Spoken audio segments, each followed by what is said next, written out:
इबारत हूँ, शीशे से कब तक तोड़ोगे, मिटने वाला मैं नाम नहीं, तुम मुझको कब तक रोकोगे। और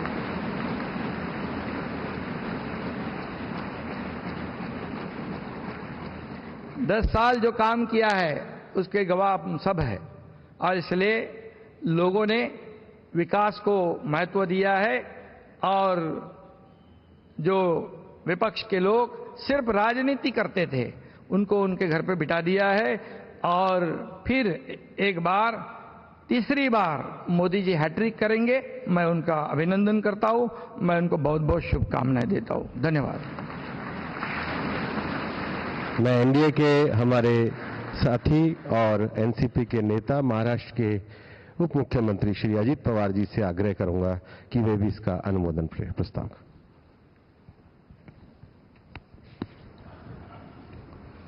देश के लोकप्रिय प्रधानमंत्री नरेंद्र मोदी जी, एनडीए के सभी उपस्थित नेतागण, नवनिर्वाचित एनडीए के सभी संसद सदस्य और मेरे साथी, मैं सभी का तहे दिल से स्वागत करना चाहता हूं। और जो नवनिर्वाचित संसद सदस्य बने हैं उनका भी मैं अभिनंदन करना चाहता हूं। आज यहां रक्षा मंत्री राजनाथ सिंह जी ने, गृह मंत्री अमित शाह साहब ने और नितिन गडकरी साहब ने एक प्रस्ताव रखा है। वो उस प्रस्ताव का समर्थन करने के लिए मैं आप सबके सामने खड़ा हूं। मेरी पार्टी राष्ट्रवादी कांग्रेस पार्टी की तरफ से एनडीए संसदीय दल के नेता पद पर श्री नरेंद्र मोदी जी के नाम का समर्थन करता हूं और आप सभी को धन्यवाद देते मैं पूर्ण विराम लेता हूं। जय हिंद। मैं लोक जनशक्ति पार्टी रामविलास पासवान के नेता और माननीय श्री चिराग पासवान जी से आग्रह करूंगा कि वो भी प्रस्ताव के अनुमोदन के लिए आए।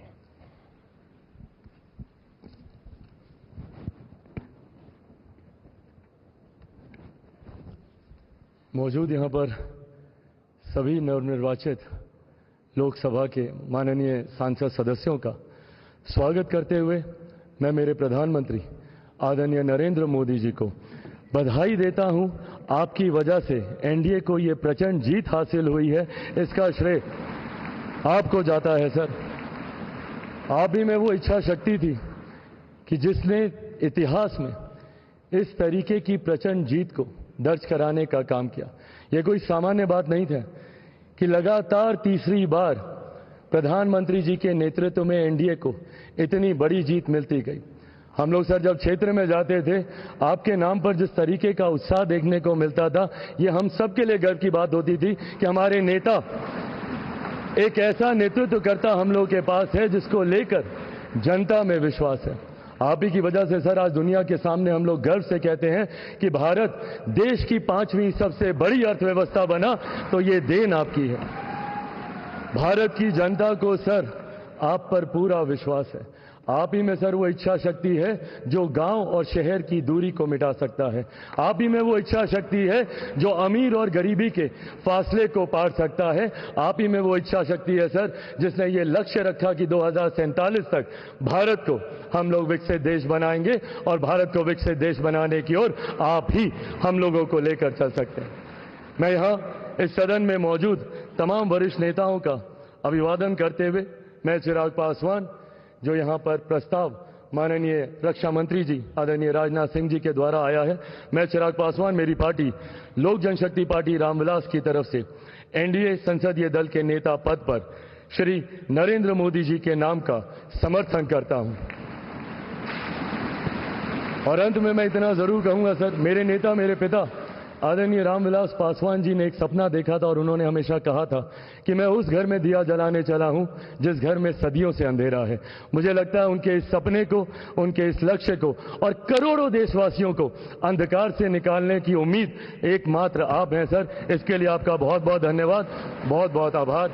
जय हिंद। मैं एनडीए के हमारे साथी हिंदुस्तान आवाम मोर्चा के अध्यक्ष श्री जीतन राम मांझी जी से आग्रह करूंगा कि वो प्रस्ताव का अनुमोदन करें।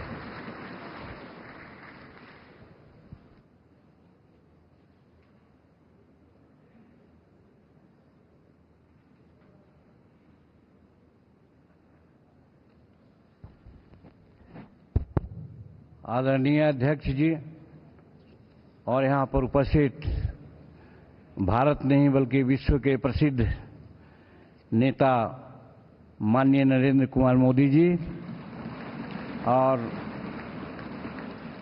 सभी एनडीए के साथीगण और खास करके जो नवनिर्वाचित हमारे सांसदगण आए हैं, उन सबों को हम अपने दिल के गहराइयों से बधाई देते हैं, शुभकामना देते हैं, बहुत बहुत सुंदर भविष्य की कामना करते हैं।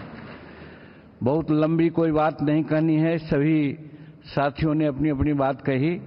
मैं मेरी पार्टी हिंदुस्तानी अवाम मोर्चा सेकुलर की तरफ से एनडीए संसदीय दल के नेता पद पर श्री नरेंद्र मोदी जी को नाम का समर्थन करता हूं और एक ही बात मैं कहना दोहराना चाहता हूं। हम उस वंश के लोग हैं जो 24 वर्ष, 24.5 वर्ष लगातार छेनी हथौड़ा लेकर के पर्वत को काटा। पर्वत पुरुष दशरथ मांझी दृढ़ इच्छा के धनी, उसी परिवार के हम हैं और इसी आधार पर हम आश्वस्त करना चाहते हैं इस सदन को कि हम हर हालत में नरेंद्र मोदी जी के साथ और एनडीए के साथ रहेंगे, समर्थन करते हैं। बहुत बहुत धन्यवाद। मैं अपना दल पार्टी की नेता श्रीमती अनुप्रिया पटेल जी से आग्रह करूंगा कि वो भी प्रस्ताव का अनुमोदन करें।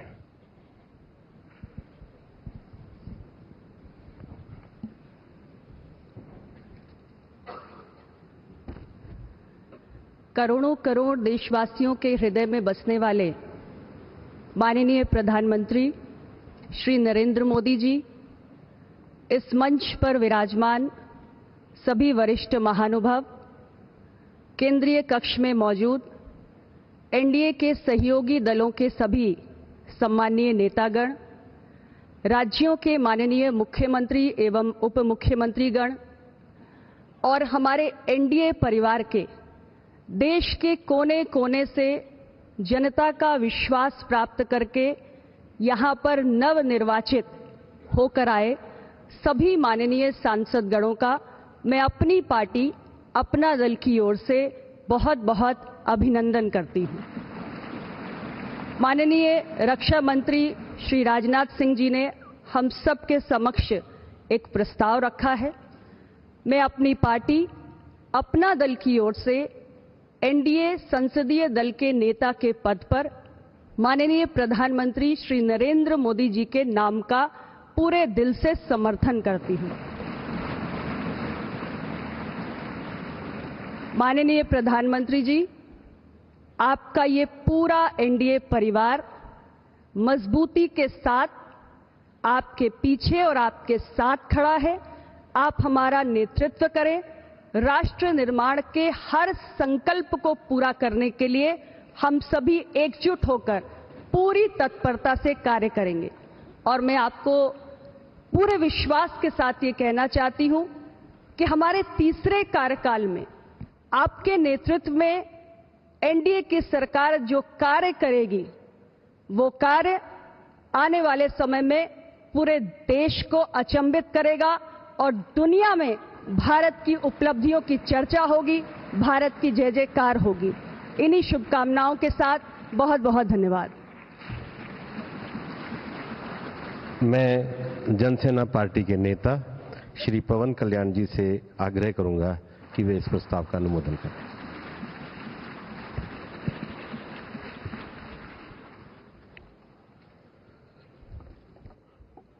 To the Honorable Prime Minister Shri Narendra Modi ji, my heartfelt wishes on behalf of Janasena, and I'm fortunate and grateful for giving this opportunity to be here. It started in 2014 in the same place. And Honorable Chandrababu Naidu just said, we're going to see Modi ji to rule this country for 15 years, and it's happening, sir. Chandrababu ji, your prophecy came true. Modi ji, you truly inspired the nation. As long as you are the Prime Minister of this country, our country will never bow down to anyone, sir. The mighty Himalayas will never bow down like that. Under your leadership, Bharat will never bow down. And we really take pride under your leadership, to work under your leadership, sir. We really take pride. And from Kashmir to Kanyakumari, Kamakya to Dwaraka, and you have inspired everyone, sir. You have inspired everyone. We all rally behind you. We all rally behind you. The way you have triggered us to serve the nation, the kind of patriotism you have instilled in us by your actions, by your words, by your deeds, and the kind of development you had shown us in the progress. And sir, I'm deeply honored, and for listening to us, for looking at Andhra Pradesh. Under your guidance, under your support, we are able to sweep the polls. We got 91% victory there. We got completely in legislature, we had got 91% success. It's all because of your guidance. It's all because of your leadership, sir. I'm grateful to you. We're all grateful to you. On behalf of Janasena Party, I support Shri Narendra Modi ji as the leader of the NDA Parliamentary Party. To all the eminent senior parliamentarians and the new parliament members, I wish you very best. To honorable senior leaders and NDA partners, to you all, my heartfelt namaskars to you, sir. Thank you and Jai Hind, sir.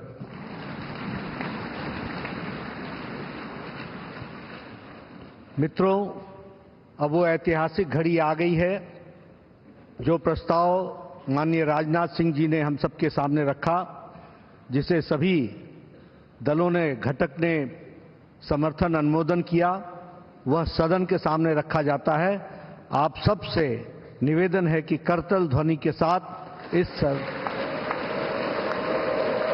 मैं NDA के वरिष्ठ नेताओं से कहूंगा कि वो सामने मंच पे बाहर आकर के माननीय मोदी जी का स्वागत करें। सब लोग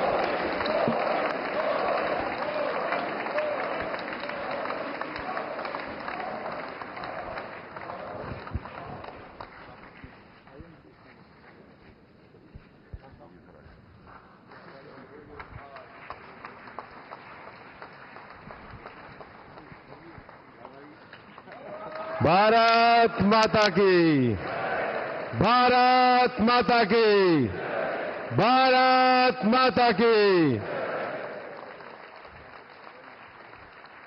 वंदे वंदे वंदे।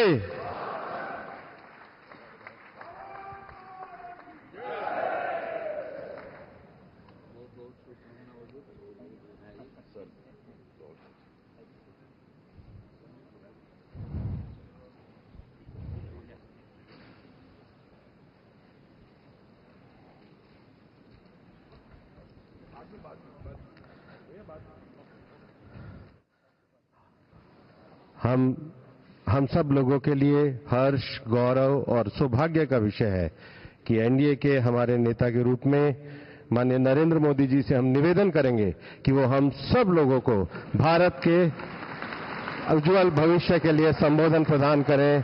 हम सब लोग करतल ध्वनि से माननीय प्रधानमंत्री जी का अभिनंदन और स्वागत करते हैं।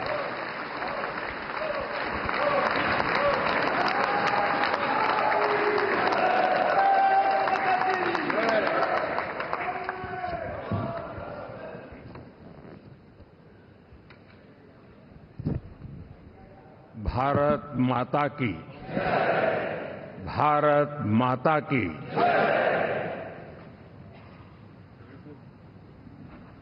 मैं सबसे पहले तो इस सभागृह में उपस्थित एनडीए घटक दलों के सभी नेतागण, नवनिर्वाचित सभी सांसदगण और हमारे राज्यसभा के भी सांसदगण, आप सबका हृदय से बहुत बहुत आभार व्यक्त करता हूं।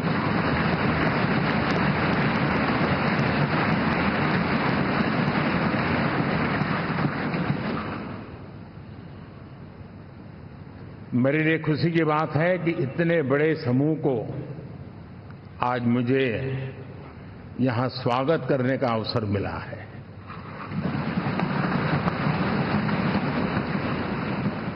जो साथी विजयी होकर के आए हैं वे सभी अभिनंदन के अधिकारी हैं, लेकिन जिन लाखों कार्यकर्ताओं ने दिन रात परिश्रम किया है, न उन्होंने दिन देखा न रात देखी, और इतनी भयंकर गर्मी में हर दल के कार्यकर्ता ने जो पुरुषार्थ किया है, परिश्रम किया है, मैं आज संविधान सदन के इस सेंट्रल हॉल से सर झुका करके उनको प्रणाम करता हूं।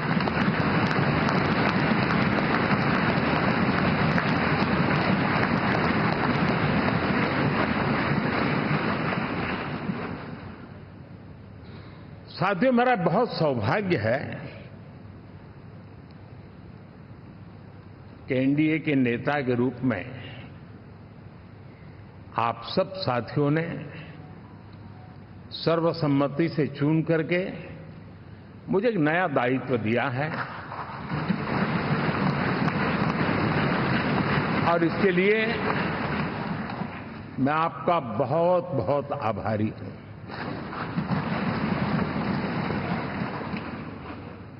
व्यक्तिगत जीवन में एक मैं जवाबदारी का एहसास करता हूं। जब 2019 में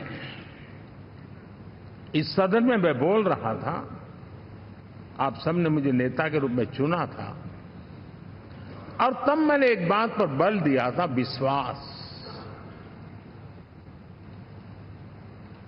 आज जब आप मुझे फिर से एक बार ये दायित्व देते हैं, इसका मतलब है कि हम दोनों के बीच, हम आपस में विश्वास का सेतु इतना मजबूत है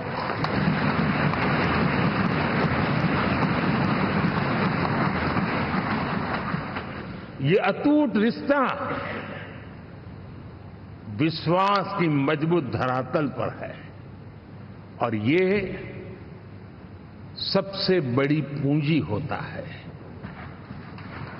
और इसलिए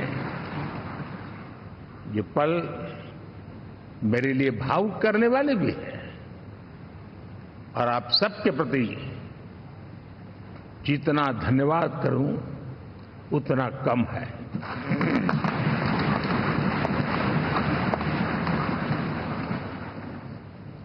साथियों,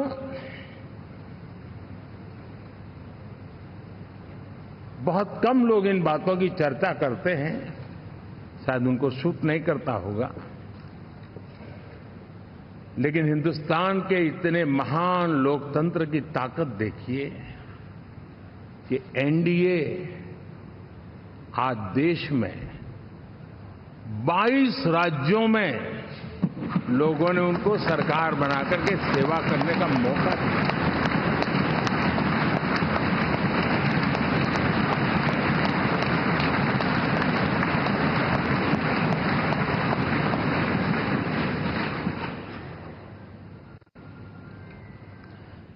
हमारा ये अलायंस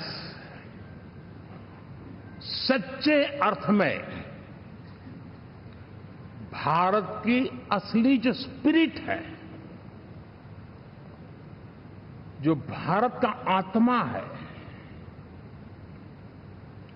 भारत की जड़ों में जो रचा बसा है, उसका एक अर्थ में प्रतिबिंब है।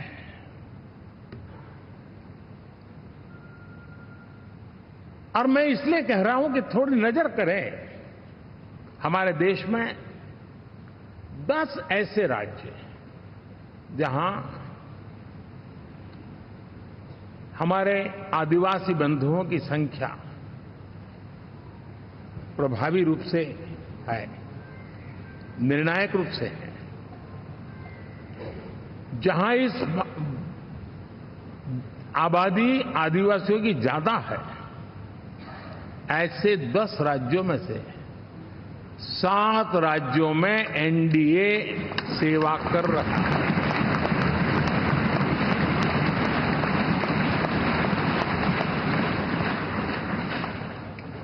साथियों, हम सर्व पंथ संभाव के हमारे संविधान को समर्पित है और देश में चाहे हमारा गोवा हो या हमारा नॉर्थ ईस्ट हो, जहां बहुत बड़ी मात्रा में हमारे ईसाई भाई बहन रहते हैं, आज हम उन राज्यों में भी एनडीए के रूप में सेवा का अवसर हमें मिला।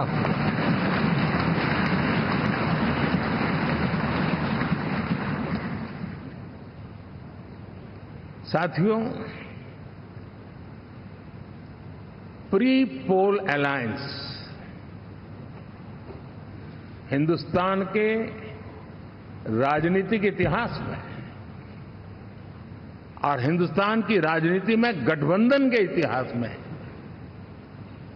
प्री पोल अलायंस इतना सफल कभी भी नहीं हुआ है जितना कि एनडीए हुआ।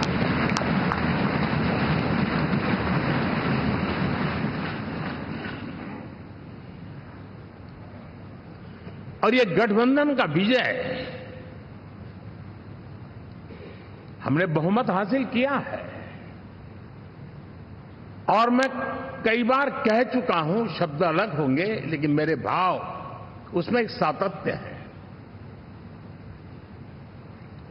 सरकार चलाने के लिए बहुमत आवश्यक है, लोकतंत्र का वही एक सिद्धांत है, लेकिन देश चलाने के लिए सर्वमत बहुत जरूरी होता है।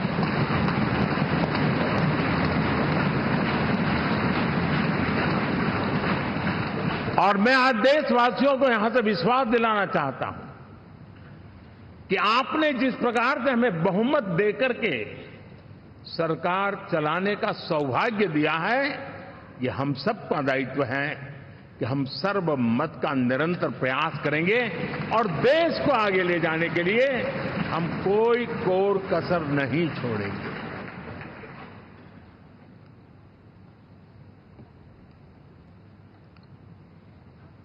साथियों, एनडीए को करीब करीब 3 दशक हो चुके हैं।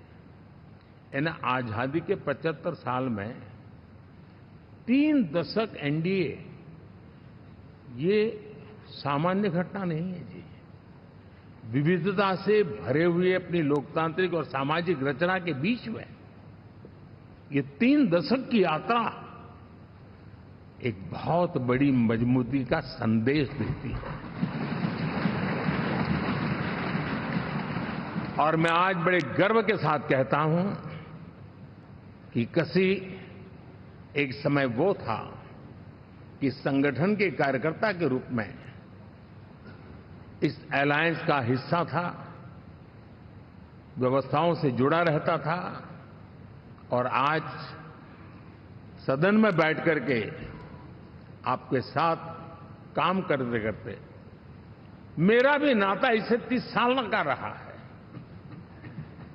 और मैं कह सकता हूं, हकीकतों के तथ्यों के आधार पर कह सकता हूं, ये सबसे सफल अलायंस है।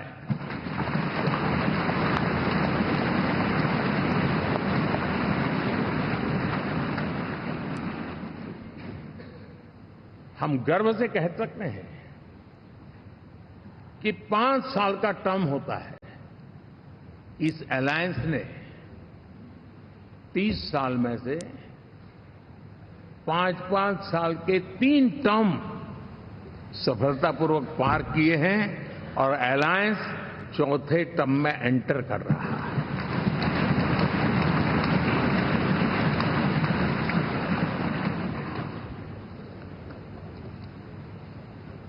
साथियों, इस बात को जो राजनीति के विशेषज्ञ हैं, अगर मुक्त मन से, मुक्त मन शब्द बहुत महत्व का है, वे सोचेंगे तो पाएंगे कि एनडीए ये सत्ता प्राप्त करने का या सरकार चलाने का कुछ दलों का जमावड़ा नहीं है। ये राष्ट्र प्रथम की मूल भावना से नेशन फर्स्ट के प्रति कमिटेड वैसा ये समूह है। और 30 साल का लंबा कालखंड शुरू में शायद असेंबल हुआ होगा, लेकिन आज मैं कह सकता हूं कि भारत के राजनीतिक व्यवस्था में एक ऑर्गेनिक अलायंस है।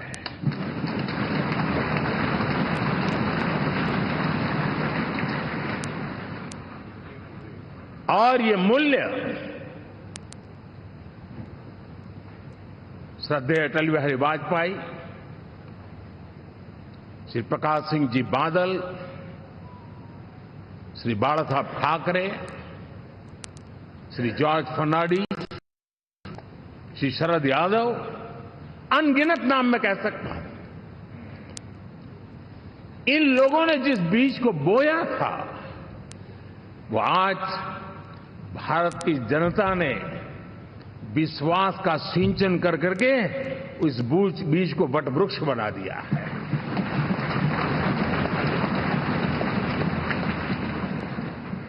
और हम सबके पास ऐसे महान नेताओं की विरासत है और हमें इसका गर्व है। बीते 10 वर्षों में हमने एनडीए की उसी विरासत, उसी मूल्यों को लेकर के निरंतर आगे बढ़ने का और देश को आगे बढ़ाने का प्रयास किया। जब मन से राजनीति के विश्लेषक अगर विश्लेषण करेंगे तो देखेंगे कि एनडीए का जो लोग दिखते हैं ना, उसमें एक कॉमन चीज नजर आती है और वो है गुड गवर्नेंस। इन सब ने अपने अपने समय में, अपने अपने कार्यकाल में जब जब जहां सेवा करने का मौका मिला है, गुड इस देश को दिया है। और इस प्रकार से एनडीए एक प्रकार से, एनडीए कहते ही गुड गवर्नेंस ये अपने आप पर्यायवाची बन जाता है। साथियों, हम लोगों के सभी के कार्यकाल में, चाहे मैं गुजरात में रहा हूं या बाबू हमारे आंध्र में रहे हो या नीतीश जी ने के लिए भरपूर सेवा की हो, हम सबके अंदर केंद्र बिंदु में गरीब का कल्याण केंद्रस्थ रहा है।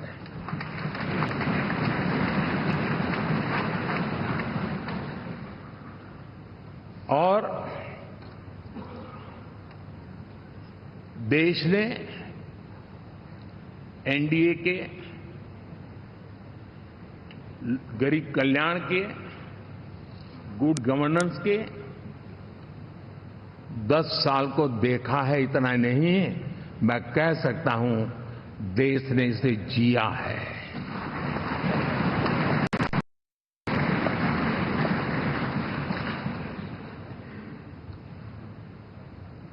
जनता जनार्दन ने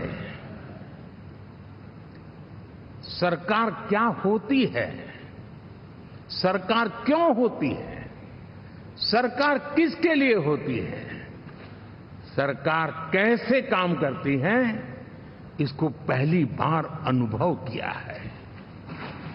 वरना जनता और सरकारों के बीच में एक खाई की व्यवस्था ही बनी हुई थी। हमने उसको पाठ दिया है।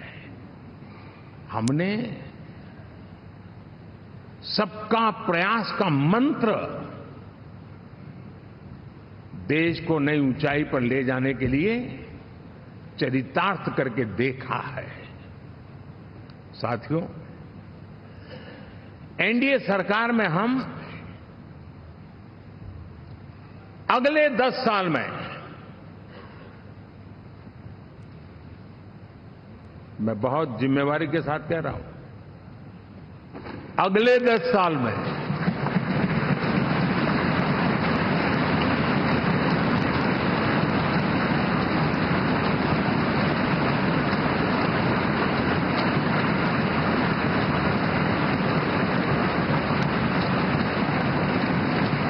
गुड गवर्नेंस, विकास, नागरिकों के जीवन में क्वालिटी ऑफ लाइफ, और मेरा व्यक्तिगत रूप से एक बहुत बड़ा ड्रीम है, मैं लोकतंत्र की समृद्धि को जब सोचता हूं तो मैं चाहता हूं कि सामान्य मानवीय के जीवन में से, और खास करके मध्यम वर्ग, उच्च मध्यम वर्ग, उनके जीवन में से सरकार की दखल जितनी कम हो उतनी लोकतंत्र की मजबूती है।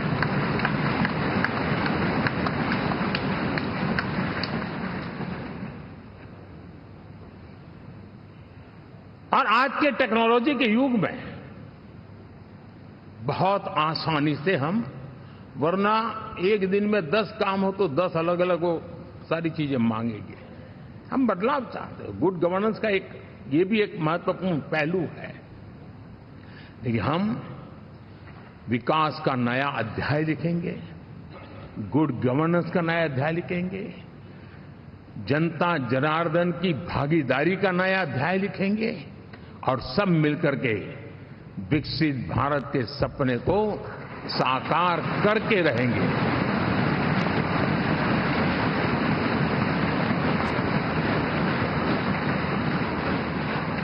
साथियों, एनडीए में, और मैं अगर विस्तार से कहूं तो सदन में किसी भी दल का कोई भी जनप्रतिनिधि होगा, मेरे लिए सब बराबर है।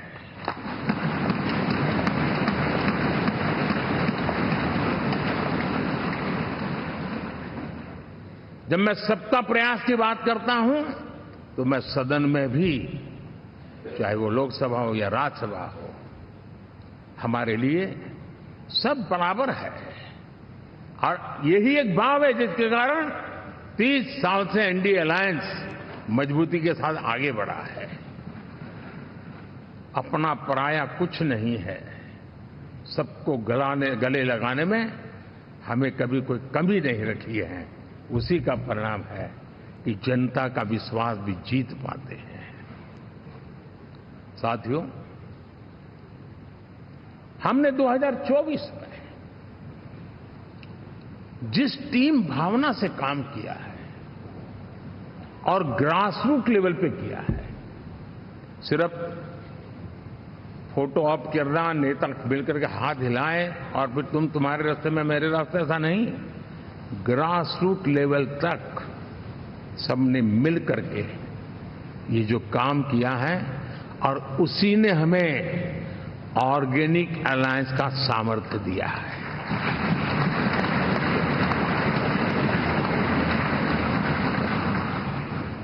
एक दूसरे का सहयोग किया है। हर किसी ने यही सोचा, जहां कम वहां हम। अगर कोई कमी है तो मैं आऊंगा, मैं मेहनत करूंगा, लेकिन तुम्हें कमी नहीं रहने दूंगा। जहां कम वहां हम, ये हर कार्यकर्ता ने जी करके दिखाया है, और तभी तो जीत आती है। साथियों, कभी कभी मैं कह सकता हूं कि हमारा 10 साल का अनुभव है, भारत के हर क्षेत्र का और भारत के हर नागरिक का जो एस्पिरेशंस हैं, रीजनल एस्पिरेशंस हैं, वे और नेशनल एस्पिरेशंस, इसका एक अटूट नाता होना चाहिए। इसके बीच में हवा तक गुजर न सके, इतना जुड़ाव होना चाहिए, तब देश आगे बढ़ता है।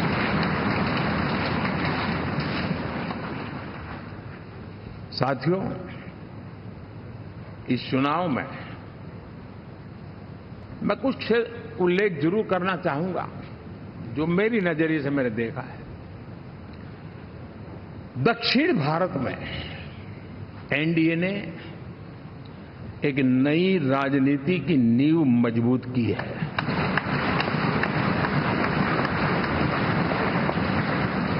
अब देखिए, कर्नाटक एंड तेलंगाना, अभी अभी तो इनकी सरकारें बनी थी, लेकिन पल भर में ही लोगों का विश्वास टूट गया, भ्रम से लोग बाहर आ गए और एनडीए को गले लगा दिया। कर्नाटक और तेलंगाना में दोनों जगह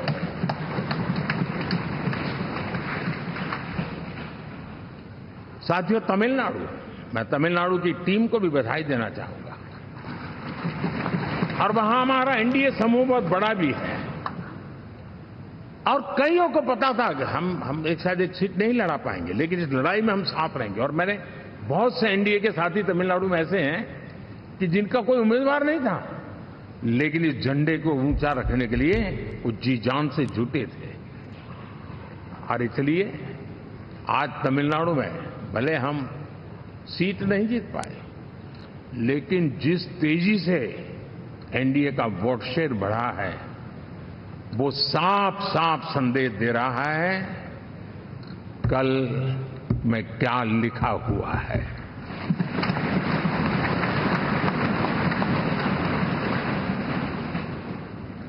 साथियों, पुडुचेरी हो, केरला, हमारे सैकड़ों कार्यकर्ताओं के बलिदान हुए हैं।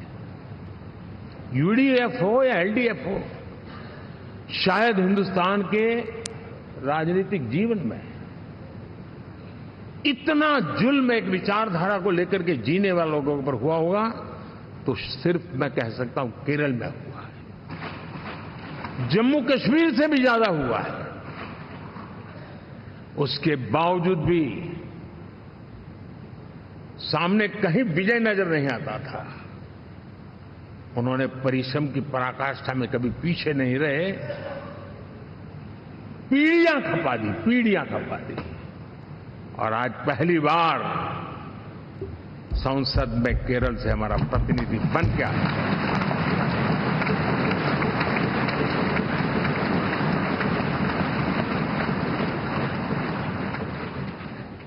साथियों, अरुणाचल में हमने लगातार, हमारी सरकार बनती रही है और भारी समर्थन से बनती है। सिक्किम में भी हमारे एनडीए की सरकार करीब करीब क्लीन स्वीप के साथ, अरुणाचल क्लीन स्वीप। आंध्र, मैं अबू बाबू को पूछ रहा था, बोले हिस्टोरिकली ये सबसे हाईएस्ट विक्ट्री है।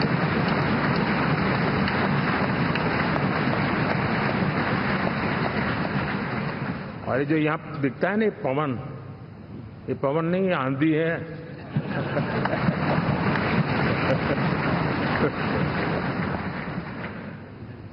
आंध्र ने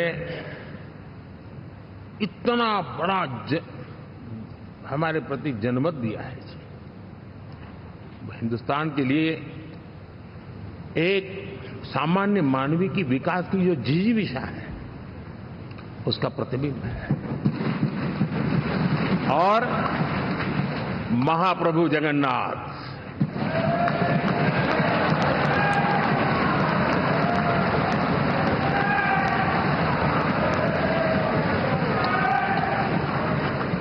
और मैंने अनुभव किया हमेशा। मैं हमेशा मानता हूं ईश्वर के अनेक रूप होते हैं, लेकिन जब मैं भगवान महाप्रभु जगन्नाथ जी को याद करता हूं तो मैं हमेशा मानता हूं ये गरीबों के देवता है।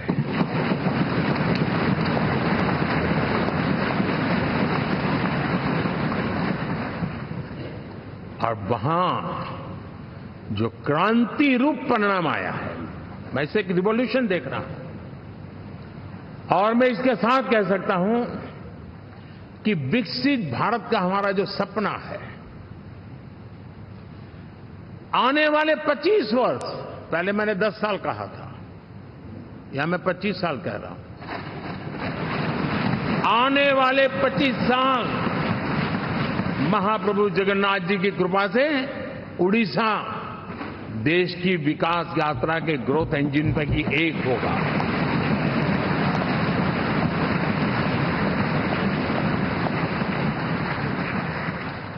साथियों, हम लोग जब 4 जून के नतीजे चल रहे थे, मैं तो अपने काम में कुछ व्यस्त था, बाद में फोन आना शुरू हो गए। तो मैंने किसी को पूछा, यार ये तो ठीक है आंकड़े वांकड़े, तो मुझे ये बताओ कि ईवीएम जिंदा है कि मर गया?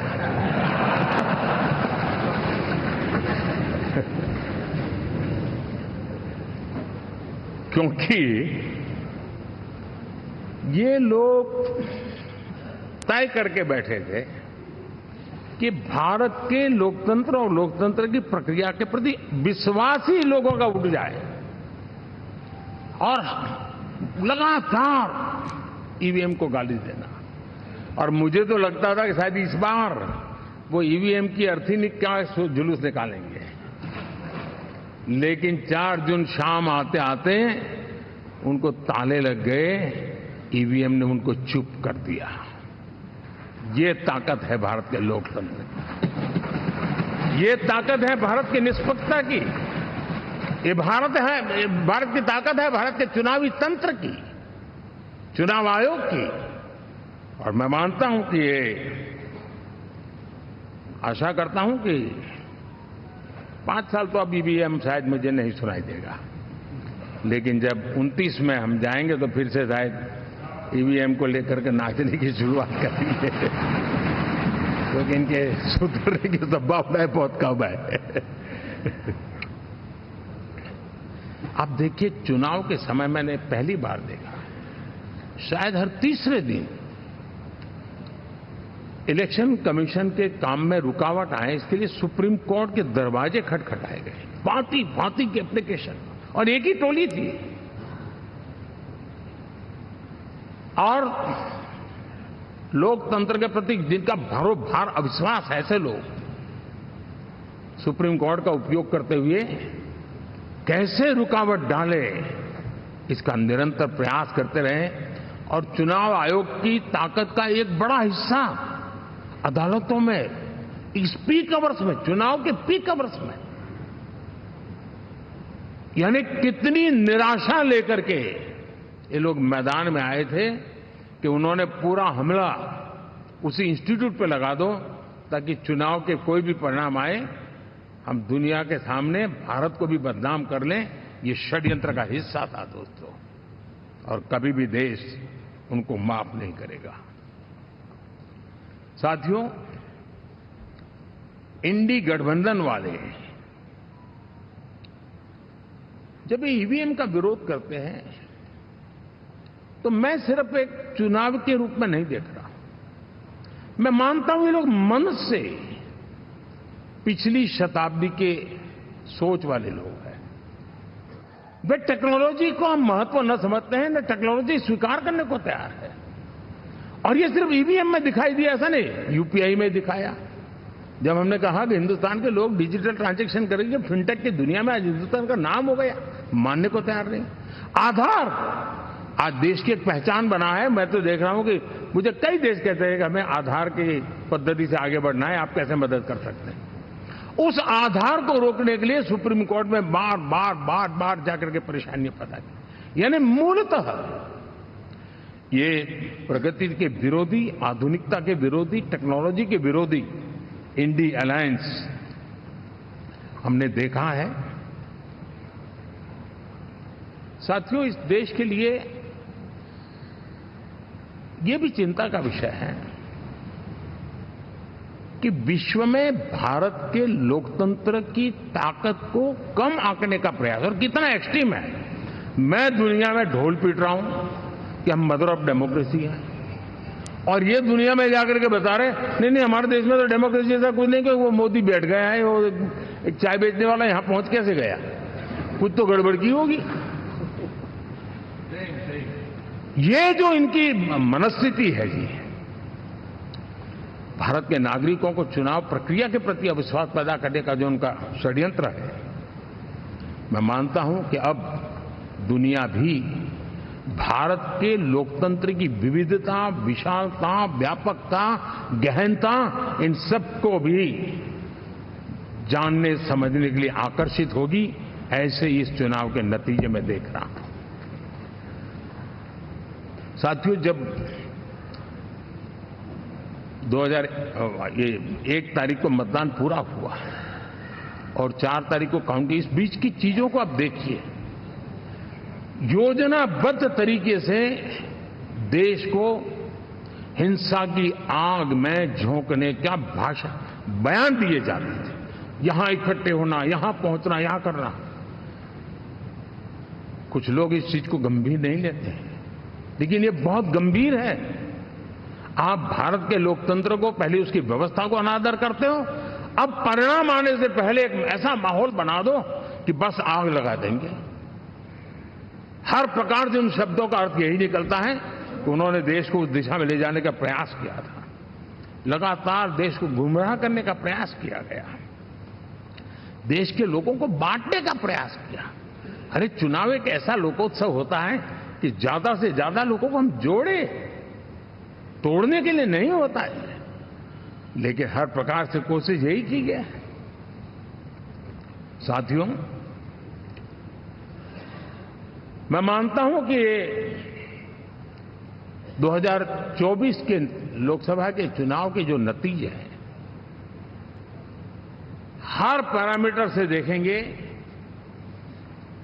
दुनिया ये मानती है और मानेगी कि ये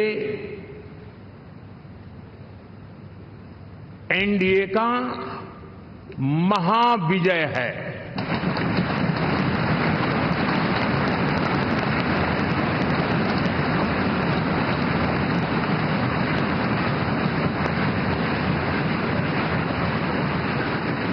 और आपने देखा 2 दिन कैसा चला, जैसे हम तो हार चुके हैं, गए। सब चारों तरफ यही दिखता था, क्योंकि उनको अपने कार्यकर्ताओं का मोरल हाई करने के लिए ऐसे काल्पनिक परेड ये करने पड़ रहे हैं। और साथियों, गठबंधन के इतिहास में अगर आंकड़ों के हिसाब से देखें तो ये सबसे मजबूत गठबंधन की सरकार है।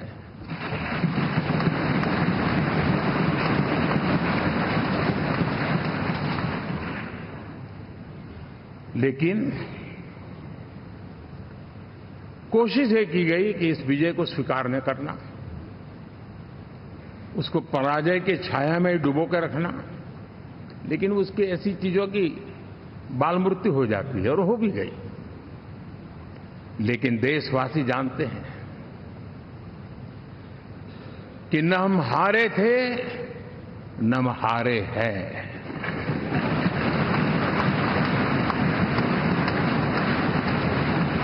लेकिन 4 तारीख के बाद हमारा जो व्यवहार रहा है वो हमारी वो पहचान बताता है कि हम विजय को पचाना जानते हैं।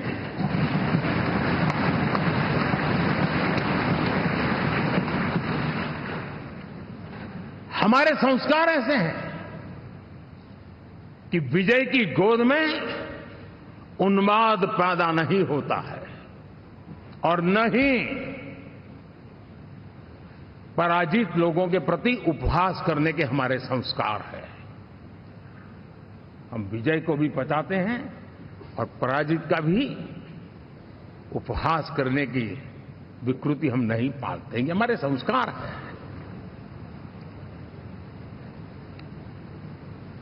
अब किसी भी बालक को पूछो कि भाई लोकसभा के चुनाव के पहले सरकार किसकी थी, तो कहेगा एनडीए।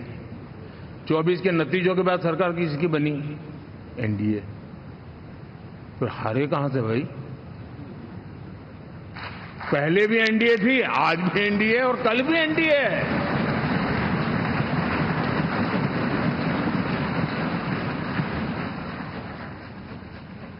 आप सोचिए 10 साल बाद भी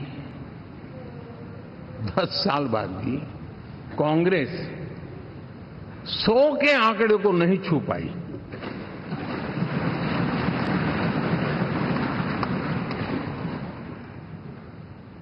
और अगर मैं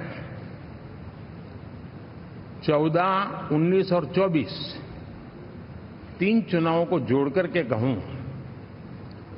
कांग्रेस के 3 चुनाव जोड़ूं, तो इन 3 चुनावों में जितनी सीटें मिली है उससे ज्यादा हमें इस चुनाव में मिली है।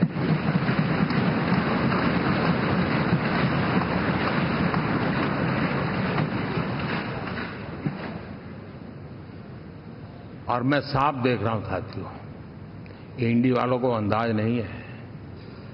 वे धीरे धीरे पहले तो डूब रहे थे, अब तेज गति से ये गर्त में जाने वाले हैं।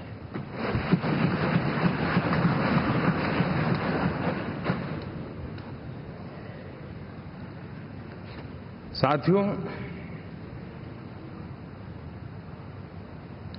इंडिया अलायंस वाले देश के सामान्य नागरिकों की जो समझ है, आज भी वो उसके सामर्थ्य को समझ नहीं पाए हैं या समझना चाहते नहीं हैं। भारत के सामान्य व्यक्ति की भी एक समझ है, और जो जमीन से जुड़ा रहता है ना, वो समझ को छूता है, समझता है, पहचानता है। वो वहां नहीं है।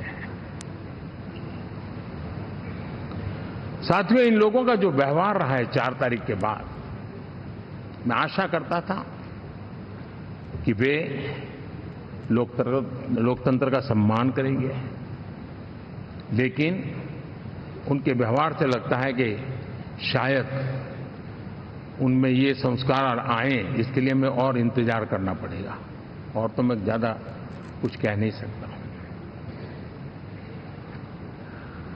और ये वो लोग हैं जो खुद की पार्टी के पीएम का अपमान करते हैं, उसके निर्णयों को फाड़ देते थे। खुद की पार्टी को विदेशी मेहमान आ जाए तो उसके लिए चेयर नहीं होती थी। ये सारे दृश्य आपने देखे हैं। ठीक, और मैं समझता हूं कि इन सारी स्थितियों में से हम लोकतंत्र की मजबूती और जनता जनार्दन के प्रति आस्था, इसको हम, साथियों, लोकतंत्र हमें सबका सम्मान करना सिखाती है। विपक्ष में भी जो सांसद जीत करके आए हैं, मैं उनको भी बधाई देता हूं।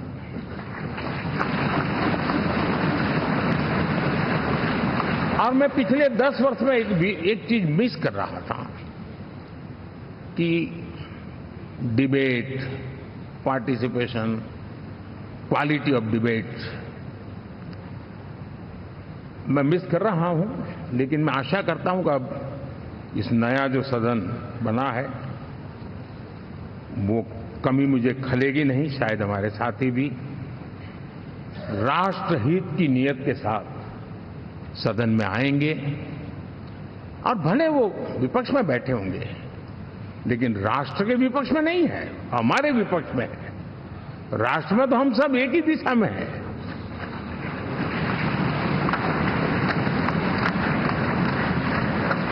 राष्ट्र में हमारा कोई पक्ष विपक्ष नहीं है। राष्ट्र में तो हम 140 करोड़ है और मैं आशा करता हूं कि वो राष्ट्र हित की भावना को लेकर के सदन में आएंगे और सदन को समृद्धि देने में वे कुछ न कुछ योगदान करेंगे।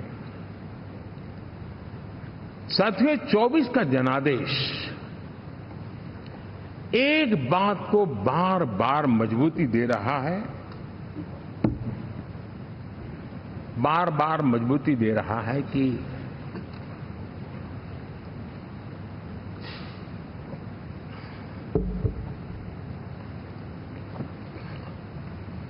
देश को आज के वातावरण में सिर्फ और सिर्फ एनडीए पर ही भरोसा है।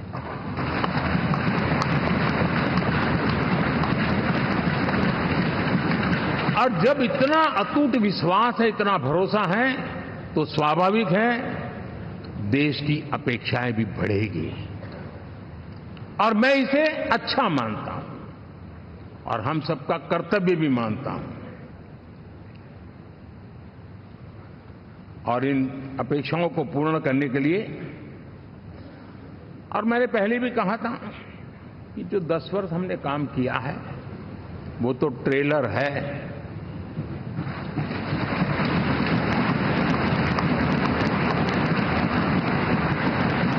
और वो मेरा चुनावी वाक्य नहीं था, ये मेरा कमिटमेंट है।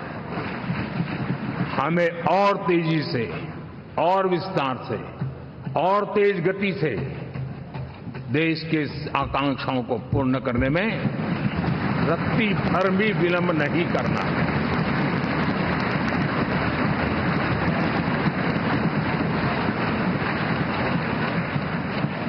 जनता जनार्दन चाहती है हम पहले से ज्यादा डिलीवर करें।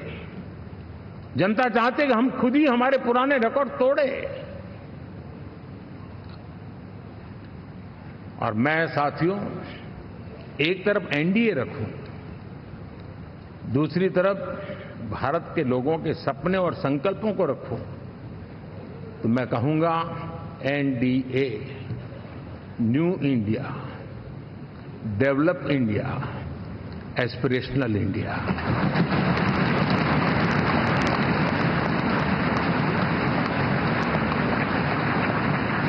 और इसी सपने और संकल्पों को पूरा करना, ये हम सबका संकल्प भी है, कमिटमेंट भी है और हमारे पास रोड मैप भी है।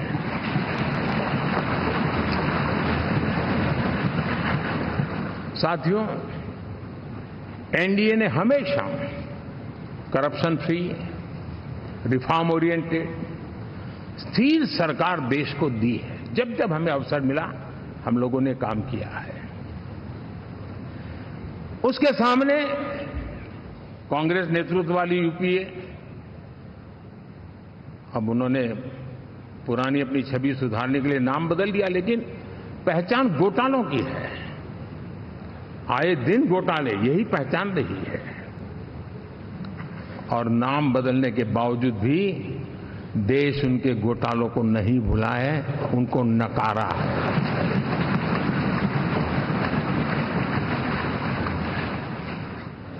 और मैं कह सकता हूं साथियों, इंडी अलायंस वालों ने एक व्यक्ति का अपोज करने के वन पॉइंट एजेंडा के कारण देश की जनता ने उनको ही ऑपोजिशन में बिठा दिया है।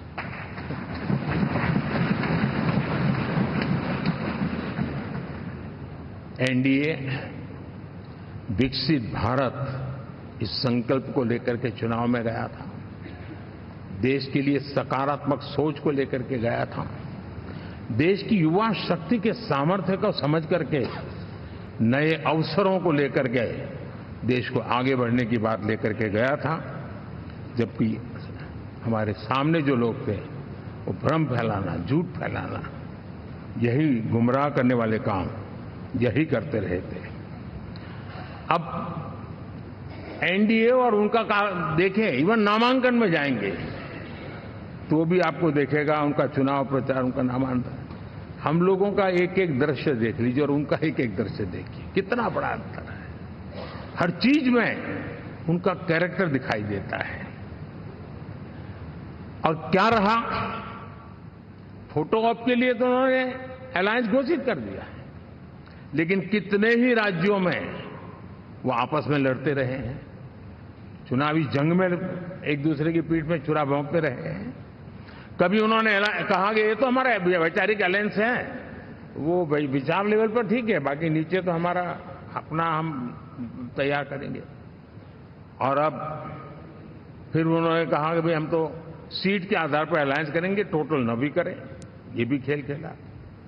और अभी अभी तो चुनाव पूरा शुरू कर दिया कि ये तो हमारा अलायंस लोकसभा के चुनाव के लिए ही था, बाद में नहीं है, ये भी शुरू कर दिया। यानी मैंने बहुत पहले कहा था कि आप देख लेना 4 जून के बाद बिखराव शुरू हो जाएगा, और वो शुरू हो चुका है। इसका मतलब ये हुआ कि वो सिर्फ और सिर्फ सत्ता सुख के लिए एक दूसरे का साथ देने की कोशिश करते थे, लेकिन उनमें उनका अगर स्वार्थ निश्चित होता तो साथ देना, वरना नहीं देना, ये कैरेक्टर था। साथियों, ये लोग कितने ही बड़े झूठे बोलते रहे हैं।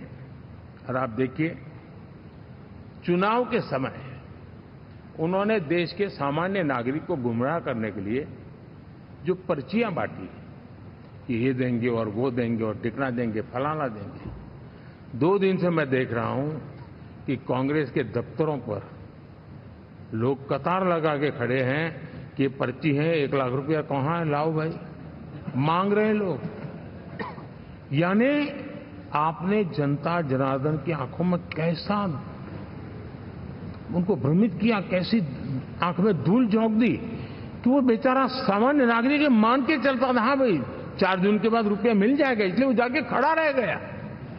और अब उसको धक्का मारा जा रहा है, डंडे मारे जा रहे हैं, वहां से निकाला जा रहा है। अब इस प्रकार का चुनाव, ये अपने आप में देश के गरीबों का अपमान है, हमारे देश के सामान्य नागरिकों का अपमान है। और कभी भी देश ऐसी हरकतों को न भूलता है, न ही कभी माफ किए बिना माफ कभी करता है।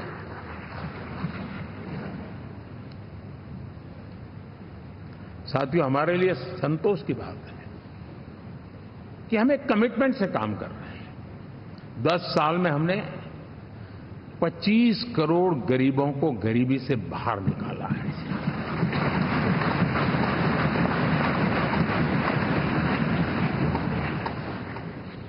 गरीब कल्याण का एक सुरक्षित मजबूत कवच दिया है हमने उसको, और उसके अंदर भी एक नए एस्पिरेशंस पैदा हुए हैं कि हां, अब मुझे गरीब नहीं रहना है, और उसके लिए मुझसे जो हो सके मैं हर अवसर का फायदा उठाऊंगा। 3 करोड़ गरीबों को घर, ये ऐसे कहने का आंकड़ा नहीं है जी, कितनी मेहनत पड़ती है मुझे मालूम है, लेकिन हम सफलतापूर्वक इसको कर पाए हैं। 4 करोड़ लोगों को दे चुके हैं, 3 करोड़ का हम संकल्प लेकर के आज से आगे बढ़ेंगे। यानी ये भी हिम्मत है कि 4 करोड़ देने के बाद जिन परिवारों का विस्तार हुआ है, जरूरत पड़ी है, और राज्यों की भी उसमें इच्छा है, 3 करोड़ नए घर बनाने का संकल्प। 70 वर्ष की आयु से ऊपर के व्यक्तियों को, नागरिकों को 5 लाख रुपए तक इलाज के लिए मुफ्त इलाज की व्यवस्था। मुद्रा योजना के तहत हमारे नौजवानों को कारोबार के लिए 20 लाख तक की उनकी बैंक से उनको लोन मिले, इसकी व्यवस्था। ये मैं समझता हूं कि वायदा हमारे तीसरे कार्यकाल की गारंटियां, सब मैं अभी बताता नहीं हूं, लेकिन इन गारंटियों के प्रति हम कमिटेड हैं और उसे पूर्ण करने के लिए हम कोई कमी नहीं रखेंगे।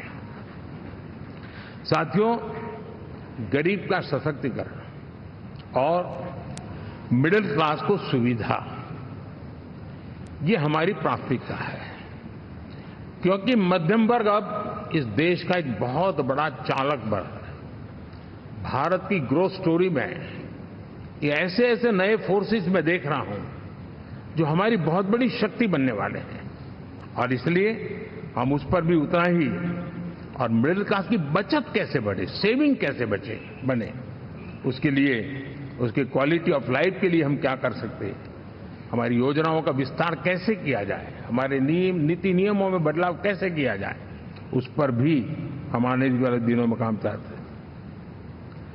साथियों, पंचायत से पार्लियामेंट तक हमारी नारी शक्ति की सक्रिय भागीदारी, ये हमारा कमिटमेंट है, और हमने हमारे पिछले कार्यकाल में नारी शक्ति वंदन अधिनियम करके उस बात को हमने आगे बढ़ाया है, और वो दिन दूर नहीं होगा जब हमारे सदन में बहुत बड़ी तादाद में हमारी माताएं बहनें देश का नेतृत्व करती हुई दिखाई देगी।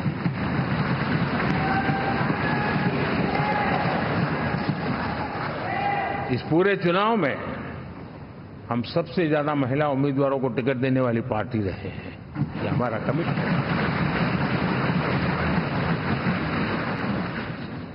हमारी महिला सांसदों को जो आशीर्वाद देश की जनता ने दिया है, मैं इसके लिए विशेष रूप से उनका आभार व्यक्त करता हूं। और साथियों, आपने देखा होगा G20 समिट में दुनिया के सामने एक विषय लेकर के हम बड़े आग्रह से गए हैं, और वो है empowerment of women, development of women. इन सारी बातों को तो हम परिचित हैं। हमने एक नया शिफ्ट किया है, और हम G20 समिट से भी इसको आगे बढ़ा रहे हैं, विमेन लेड डेवलपमेंट।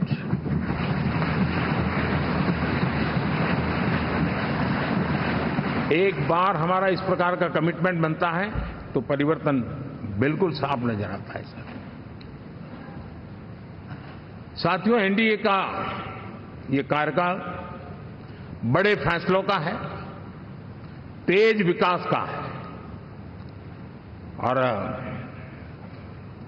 अब हम समय गंवाना नहीं चाहते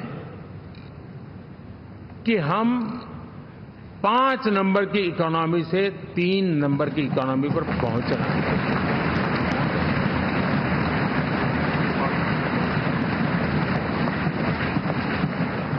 और ये खाली 5 और 3 का आंकड़ा नहीं है, उसके कारण जो अर्थव्यवस्था का कद बन जाता है, वो सामान्य मानवी की आशा आकांक्षाओं को पूरी करने के लिए सरलता बढ़ जाती है। देश के लिए जो जरूरतें हैं वो आराम से पूरी करने का सामर्थ्य बन जाता है, और इसलिए हम उस दिशा में बड़ी कोशिश करके आगे बढ़ना चाहते हैं। राज्यों का सहयोग भी उसमें उतना ही महत्वपूर्ण है, और भारत के संविधान ने हमें जिस प्रकार का दिशा निर्देश किया है कोऑपरेटिव फेडरलिज्म का, लेकिन मैंने उसमें आग्रह रखा है कॉम्पिटिटिव कोऑपरेटिव फेडरलिज्म।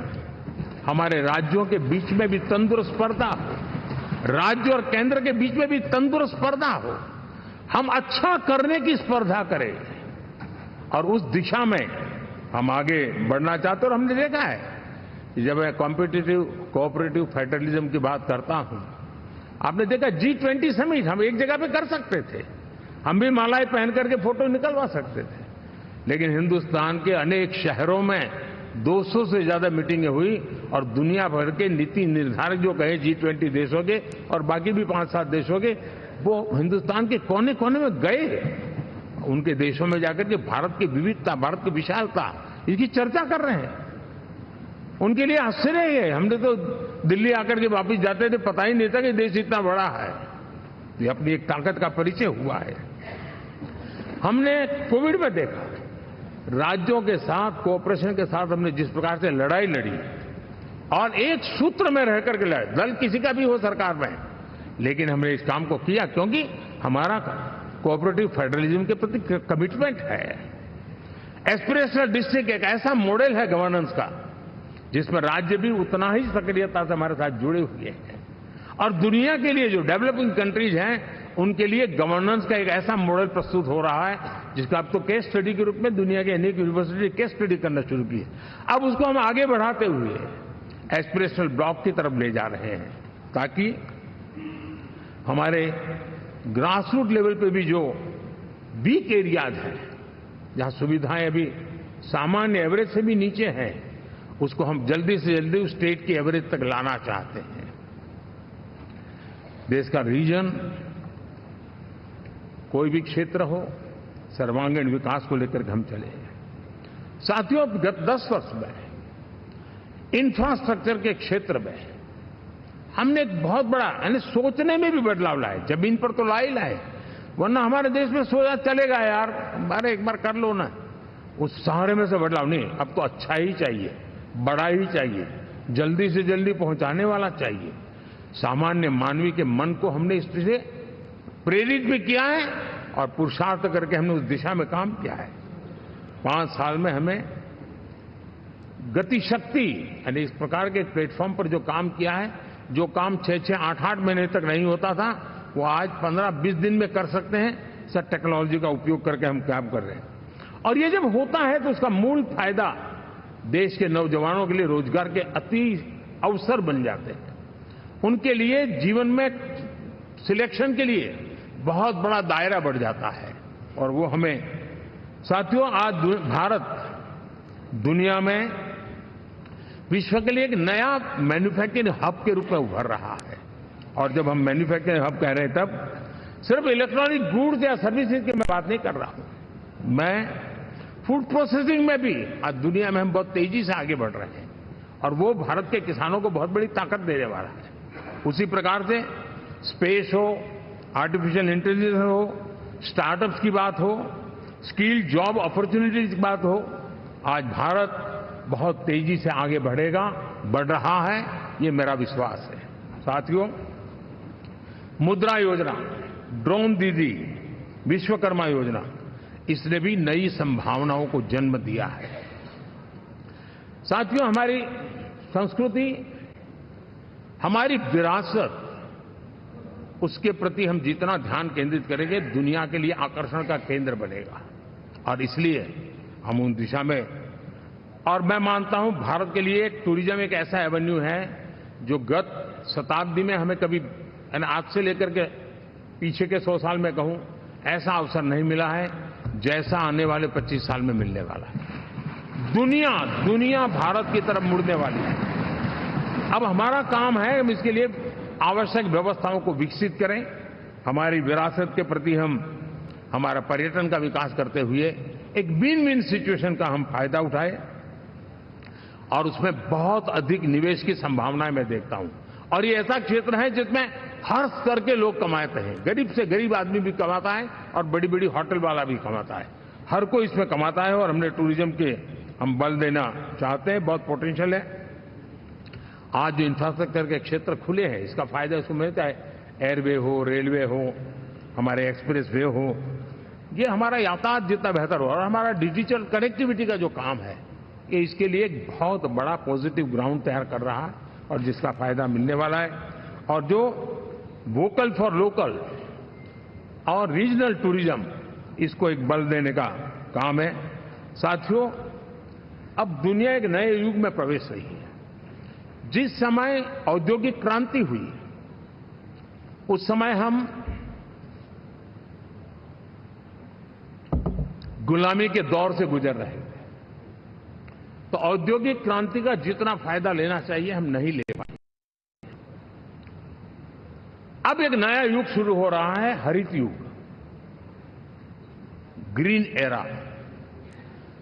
भारत के पास बहुत संभावनाएं हैं इसका नेतृत्व करने की, और हम इसके लिए आने वाले दिनों में ग्रीन हाइड्रोजन की बात हो, ग्रीन एनर्जी हो, या ग्रीन जॉब्स हो, या ग्रीन मोबिलिटी हो, इन सारे विषयों को हम इतनी तेजी से आगे बढ़ाना चाहते हैं ताकि इस हरित युग का नेतृत्व दुनिया में भारत का सामर्थ्य सिद्ध कर दें, ये हम चाहते हैं। साथियों, इसी सिलसिले में इस 5 जून को जब पर्यावरण दिवस था, 4 जून को नतीजे आ गए थे।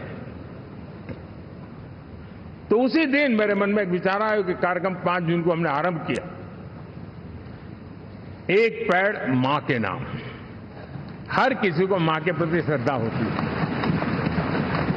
और मैं भी देशवासियों को कहूंगा कि आने वाले समय में कभी आपकी माताजी का जन्मदिन हो, क्या कोई और शुभ दिन हो, अपनी मां के नाम पर एक पेड़ लगाइए, और मां जीवित है तो साथ लेकर जाइए, उनकी फोटो आप सोशल मीडिया में अपलोड कीजिए, और मां नहीं है तो उनकी फोटो रख करके एक पेड़ लगाइए, और वो अपनी मां का भी सम्मान होगा और धरती मां की सेवा होगी। हम इन 2 माताओं की सेवा करें। साथियों, एनडीए, अब भारत आइसोलेशन में नहीं जी सकता। वैश्विक परिवेश में भारत की भूमिका दिनों दिन बहुत बढ़ती चली जा रही है। 2014 में जब एनडीए की सरकार बनी, पूरे विश्व में उसी एक पल से एक नया जिज्ञासा पैदा हुई, थोड़ी आशा के संकेत उनको नजर आने लगे, और फिर उस बदलाव बहुत बड़ा तेजी से आया। और पिछले 10 वर्ष में भारत ने जिन कामों को बढ़ लिया है, आज भारत की छवि विश्व बंधु की बन चुकी है। दोस्तों, विश्व हमें एक बंधु के रूप में स्वीकार कर रहा है, और जब दुनिया हमें विश्व बंधु के रूप में स्वीकारती है तो हमारी वैश्विक जिम्मेवारियों को भी हमने हमारे आने वाले रोड मैप में महत्व देना ही होगा। और भारत की सफल विदेश नीति ने अच्छे परिणाम भी दिए हैं। हमने हर संकट को उस प्रकार से हैंडल किया जिस प्रकार से मानवीय मूल्यों को हमने प्राथमिकता दी। उसका परिणाम है कि सामान्य मानवी के मन में ये विश्व बंधु वाला भाव बहुत मजबूत हुआ, और भारत का सेवा भाव का जो कैरेक्टर है उसको विश्व ने पहचाना है। चाहे यूक्रेन का संकट हो, चाहे अफगानिस्तान का संकट हो, हर हमारे लोगों को बचाना हो, हमने किसी भी में हमने कोई कमी नहीं रखी है। और साथियों, ये क्षमता के कारण भारत में निवेश की संभावनाएं बहुत बढ़ने वाली है।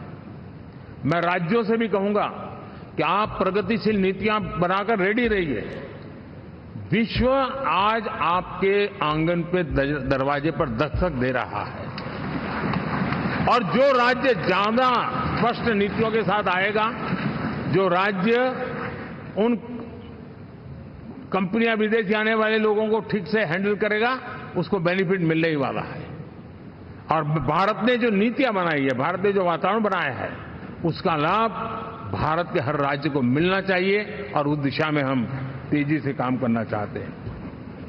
साथियों, हमने G20 समिट में देखा है, दुनिया का भारत के प्रति नजरिया बदला है। जो लोग इन चीजों को माइन्यूटली देखते होंगे उनको पता होगा कि G20 एक प्रकार से कई संकटों से गुजर रहा था। उतार चढ़ाव आते रहते थे, बिखराव भी नजर आ रहा था, लेकिन भारत में G20 आने के बाद नए प्राण से भर गया है, नया सामर्थ्य आ गया है। और ये भारत की ताकत है कि उसने पूरे विश्व को जोड़ने में G20 के माध्यम से बहुत बड़ा काम किया है। और उसके इन दिनों भी जो परिणाम आए, इसके बाद मेरा काफी समय विदेश के सरकारों से फोन अभिनंदन स्वीकार करने में गया, और शायद मुझे न 14 में 19 में भी ऐसा अनुभव नहीं था जितना इस बार फ्लो है।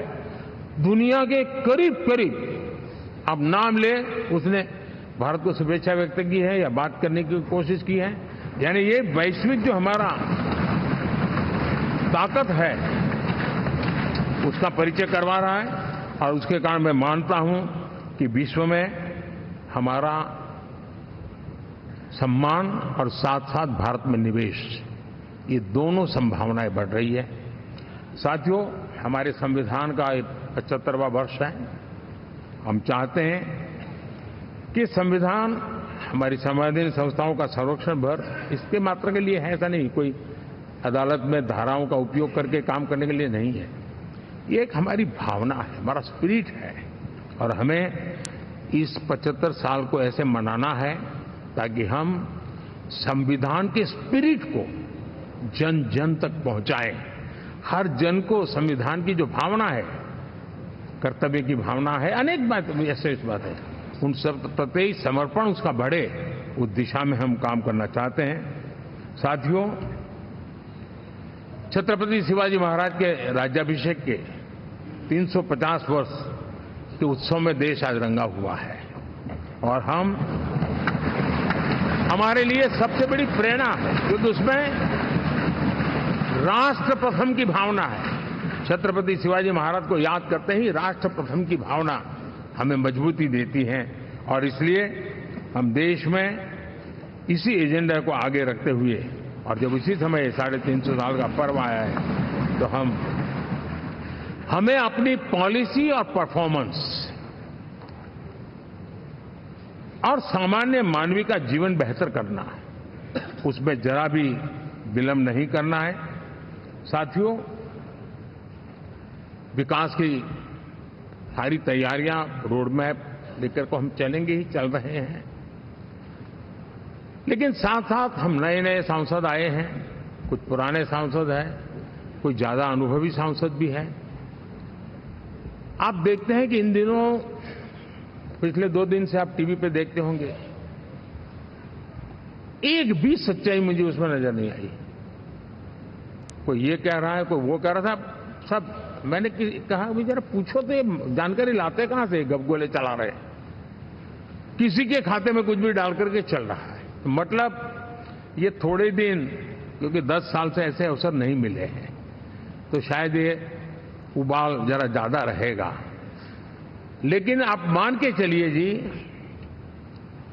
ऐसे लोग कोई पहुंचेंगे, बस साहब मेरा अच्छा संबंध है, मंत्री में आपका नंबर कर सकता हूं, आया, हमें भी पता नहीं होता यार, हो सकता है मिनिस्टर बनने का ये रास्ता होगा तो हम भी गलती से उसका हाथ पकड़ लेते हैं और वो पता नहीं वो किस खाई में डुबो देता है।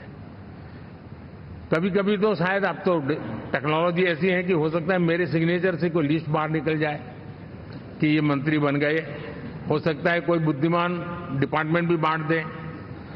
तो आजकल कई लोग सरकार बनाने में लगे हुए हैं, मंत्री पद बांट रहे हैं, पद बांट रहे हैं, व्यवस्था बांट रहे हैं। मैं आपसे आग्रहपूर्वक कहता हूं, और जो मोदी को जानते हैं, ये सारे प्रयास निरर्थक है वे।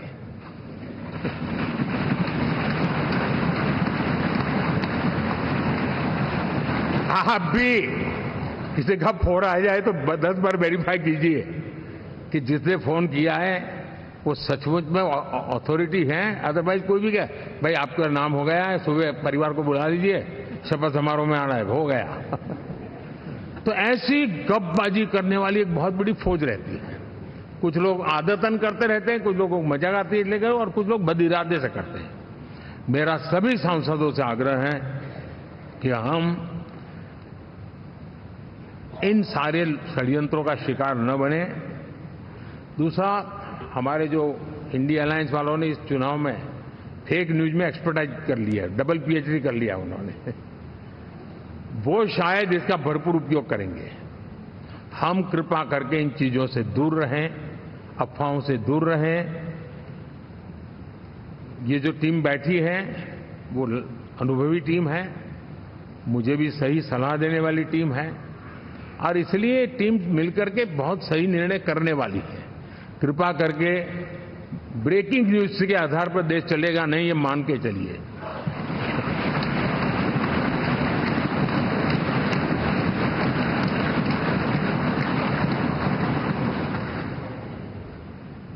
साथियों, विकसित भारत का संकल्प लेकर के हम चले हैं।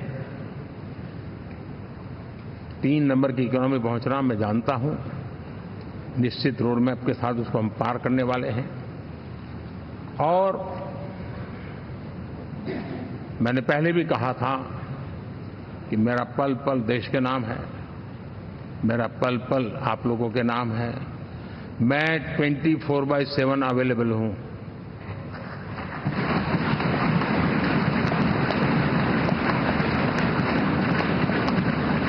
हमें मिलकर के देश को आगे बढ़ाना है। फिर से एक बार आप लोगों ने मुझ पर जो विश्वास जताया है, जो प्यार दिखाया है और जो समर्थन दिया है, वाकई मैं मानता हूं भारत के लोकतंत्र की एक बहुत बड़ी ताकत है। मैं जितना आपका आभार व्यक्त करूं उतना कम, और मैं विश्वास दिलाता हूं कि मैं आपकी आशा अपेक्षाओं को पूरी करने में, परिश्रम करने में कोई कमी नहीं रखूंगा।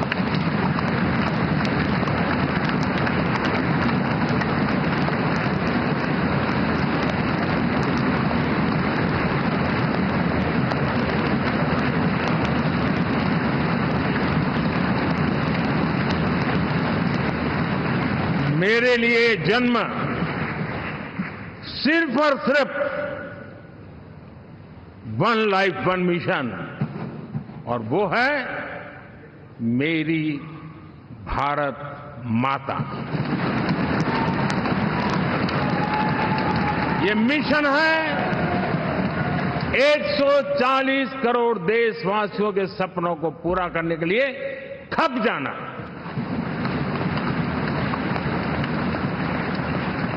ये मिशन है 140 करोड़ देशवासियों को हजार साल की मुसीबतों से जो गुजरी हुई पीढ़ी दर पीढ़ी है, उसे मुक्ति दिला करके सम्मान के साथ विश्व में मेरा हर देशवासी दुनिया उसे देखे तो उसका मन कर जाए, काश ये हिंदुस्तान का है, अरे नजर मिल जाए तो अच्छा होगा। ये मैं स्थिति पैदा करना चाहता हूं। उसका मन लालायित होना चाहिए, हिंदुस्तानी है, अरे यार जरा हाथ मिला लूं, कुछ एनर्जी मुझे भी आ जाए।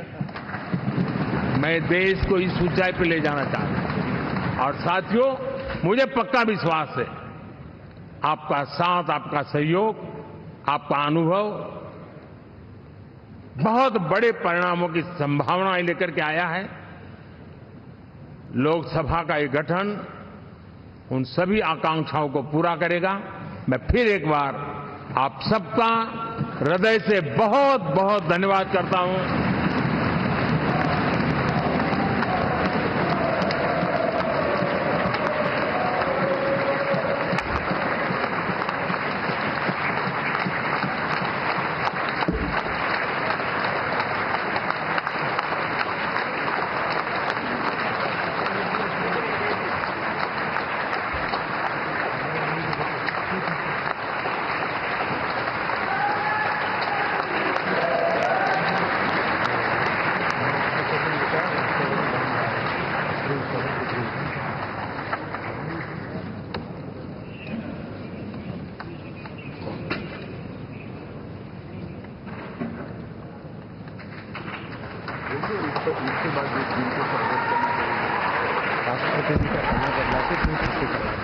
जो एनडीए के साथी तो देखिए सेंट्रल दल की बैठक आप देख रहे हैं सेंट्रल हॉल से, जहां पर एनडीए दल की बैठक हुई और चंद्रबाबू नायडू जो कि प्रधानमंत्री को सम्मान के रूप में शॉल उड़ाते हुए और यह तस्वीर भेंट की गई है उनके द्वारा। तो प्रधानमंत्री नरेंद्र मोदी को शुक्रवार को नेशनल डेमोक्रेटिक अलायंस की संसदीय दल का नेता चुन लिया गया है। सेंट्रल हॉल में यह बैठक हुई है और ये सीधी तस्वीर आप देख रहे हैं जहां पर तमाम नए सांसद जो कि आएंगे और तमाम नेताओं को आपने सुना जो कि बीजेपी के साथ घटक दल में है और उन्होंने भी अपनी बात को रखा और एक बात को स्पष्ट कहा गया कि देखिए पूरी तरीके से गठबंधन की सरकार मजबूती के साथ आगे चलेगी। इसका जिक्र सभी घटक दलों के द्वारा यहां पर किया गया। चिराग पासवान हो, नीतीश कुमार हो या फिर चंद्रबाबू नायडू, सभी ने अपनी बात को रखा। तमाम यहां पर नेता भी यहां पर पहुंचे। यह तस्वीर स्पष्ट करती हुई कि गठबंधन मजबूती के साथ खड़ा है और आगे चलेगा। सेंट्रल हॉल से ये तस्वीरें आप देख रहे हैं। तो आज की बैठक में एनडीए के सभी 293 सांसद, राज्यसभा सांसद और सभी राज्यों के मुख्यमंत्री और डिप्टी सीएम यहां पर मौजूद रहे। भाजपा अध्यक्ष जेपी नड्डा ने स्वागत भाषण भी दिया इस दौरान और सभी नेताओं ने एक कर अपनी अपनी बात को रखा। देखिए तमाम नेता प्रधानमंत्री का सम्मान करते हुए और जिसको आमतौर पर हम बुके या पुष्पगुच्छ कहते हैं वो भेंट करते हुए सम्मान में शॉल उड़ाते हुए चंद्रबाबू नायडू और इसके साथ ही अब तमाम नेता एक एक कर प्रधानमंत्री के सम्मान में उनको बुके देते हुए, भेंट करते हुए। वहीं अगर जिक्र करें तो देखिए, टीडीपी प्रमुख जो सुर्खियों में भी रहे, चंद्रबाबू नायडू, उनकी ओर से कहा गया, हम सभी को बधाई देते हैं। मैंने चुनाव प्रचार के दौरान देखा है कि 3 महीने तक पीएम ने कभी आराम नहीं किया। उन्होंने उसी भावना के साथ शुरुआत की और उसी भावना के साथ खत्म किया। आंध्र में हमने 3 जनसभाएं की और एक बड़ी रैली की और इसमें चुनाव जीतने में बहुत बड़ा अंतर पैदा किया। जेडीयू प्रमुख और बिहार के सीएम नीतीश कुमार ने कहा कि मैं मोदी जी के नाम का समर्थन करता हूं। मैं तो चाहता था कि वो आज ही शपथ लें। ये बहुत खुशी की बात है और 10 साल से पीएम है, अब फिर पीएम होने जा रहे हैं। हालांकि जिस दौरान नीतीश कुमार इस बात को कह रहे थे तो कहीं ना कहीं प्रधानमंत्री के चेहरे पे भी उस दौरान एक खुशी, एक हंसी नजर आई। इसके साथ ही नीतीश कुमार ने आगे कहा कि अगली बार जब आप आइएगा तो कुछ इधर उधर के जो लोग जीत गए हैं वो कोई नहीं जीतेगा। ये सुनकर के एक हंसी का माहौल जरूर वहां पर बना। और इसके साथ ही देखिए, नीतीश कुमार ने साफ कहा है कि वो पूरी मजबूती के साथ खड़े। चंद्रबाबू नायडू की ओर से कहा गया, चिराग पासवान, सभी ने, लगभग सभी घटक दल जिनकी ओर से आश्वस्त किया गया है कि वो सभी एनडीए के साथ हैं, मजबूती के साथ, बीजेपी के साथ गठबंधन में। और इसीलिए भी कहा जा रहा है कि बहुत कुछ तस्वीर आज स्पष्ट हो गई है इस मीटिंग के बाद से। तो सेंट्रल हॉल से सीधी तस्वीर आप देख रहे हैं, तमाम सांसद नेता यहां पर पहुंचे, सभी एक एक कर बधाई देते हुए प्रधानमंत्री नरेंद्र मोदी को। एनडीए दल की यह बैठक हुई है और इसके बाद ही तमाम चीजें पूरी तरीके से स्पष्ट होती नजर आ रही हैं।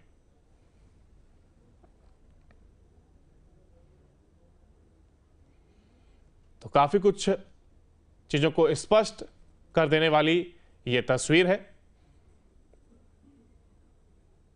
जहां पर ये तमाम नेता आज सेंट्रल हॉल में, और इसके साथ ही अब सभी एक एक कर प्रधानमंत्री को बधाई देते हुए। आपको बता दें कि प्रधानमंत्री नरेंद्र मोदी एक बार फिर से, या कहें नरेंद्र मोदी, एनडीए दल के नेता चुने गए हैं। नीतीश और साथ ही चंद्रबाबू ने इसका समर्थन भी किया है। और इसका जिक्र इसलिए क्योंकि एक काफी खबरें इस दौरान सुर्खियों में रही। नीतीश कुमार को लेकर के, बिहार के सीएम है, टीडीपी प्रमुख है चंद्रबाबू नायडू, और दोनों को लेकर के तमाम सुर्खियां सामने आ रही थी। और उसके बाद अब तस्वीर साफ होती कहीं ना कहीं नजर आ रही है। इसके साथ ही प्रधानमंत्री की ओर से कहा गया कि एनडीए मतलब न्यू डेवलप एस्पिरेशनल इंडिया, और मेरा एक ही मिशन, भारत माता। तो ये बात जहां एक और पीएम की ओर से कही गई, तो वहीं घटक दलों की ओर से भी आश्वस्त किया गया कि वो पूरी मजबूती के साथ पीएम के साथ खड़े हैं। इस दौरान चिराग पासवान भी नजर आए, सीएम योगी, मोहन भागवत, और इसके साथ ही तमाम लोग यहां पर पहुंचे। तमाम अलग अलग राज्यों के सीएम जो कि बीजेपी से हैं वो भी यहां पर नजर आए। इसके साथ ही देखिए, बिहार के डिप्टी सीएम सम्राट चौधरी,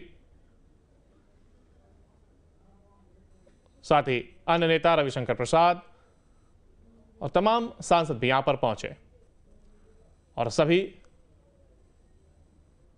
प्रधानमंत्री को बधाई देते हुए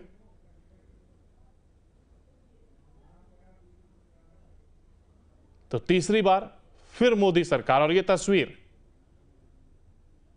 इसी को बयां करती हुई संसदीय दल की बैठक में पीएम मोदी शामिल हुए। उन्होंने अपनी बात को रखा। सीएम नीतीश भी मंच पर आए और उन्होंने अपनी बात को रखा। इसके साथ ही टीडीपी प्रमुख चंद्रबाबू नायडू, उन्होंने भी साफ कहा कि वो पीएम के साथ मजबूती के साथ खड़े हैं।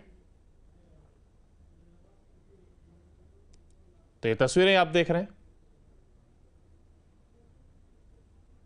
हालांकि जिस तरीके से 4 जून को रिजल्ट आया उसके बाद मायूसी जरूर थी, लेकिन अब कहीं ना कहीं वो मायूसी कुछ कम होती हुई नजर आ रही है।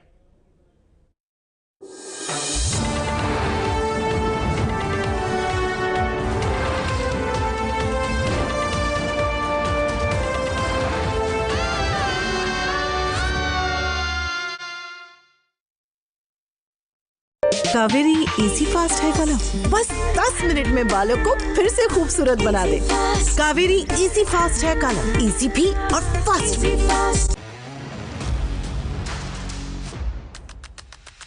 मुद्दों का शोर, हक पर जोर, आपकी बात पूरे हक के साथ।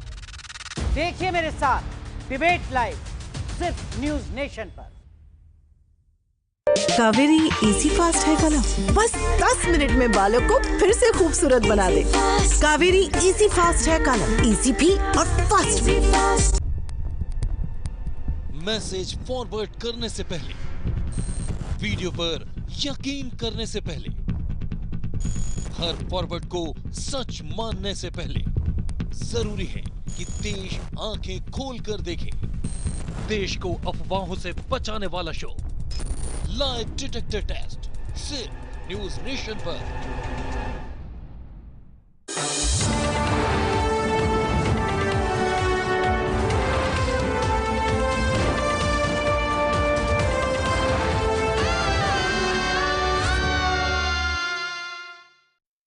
कावेरी इजी फास्ट है कलम, बस 10 मिनट में बालों को फिर से खूबसूरत बना दे। कावेरी इजी फास्ट है कलम, इजी भी और फास्ट भी।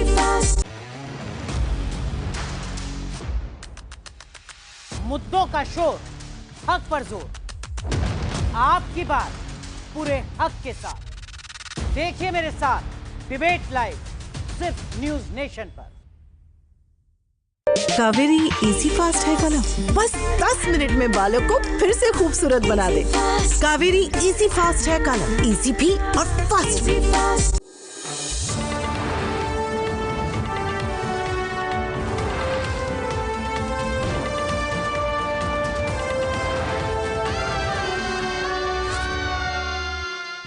कावेरी इजी फास्ट है कलम, बस 10 मिनट में बालों को फिर से खूबसूरत बना दे।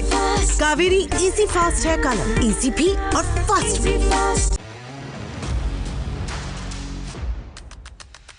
मुद्दों का शोर, हक पर जोर, आपकी बात पूरे हक के साथ। देखिए मेरे साथ डिबेट लाइव सिर्फ न्यूज नेशन पर। कावेरी इजी फास्ट है कलम, बस 10 मिनट में बालों को फिर से खूबसूरत बना दे। कावेरी इजी फास्ट है कलम, इजी भी और फास्ट भी। है।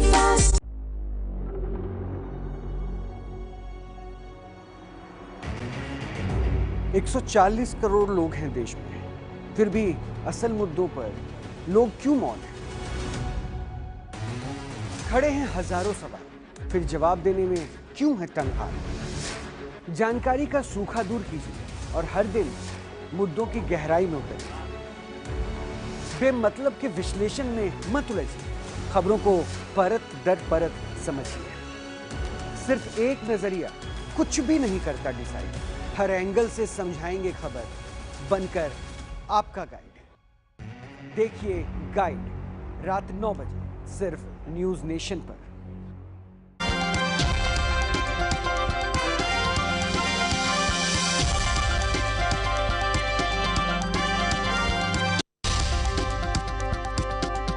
कावेरी इजी फास्ट है कलम, बस 10 मिनट में बालों को फिर से खूबसूरत बना दे। कावेरी इजी फास्ट है कलम, इजी भी और फास्ट भी।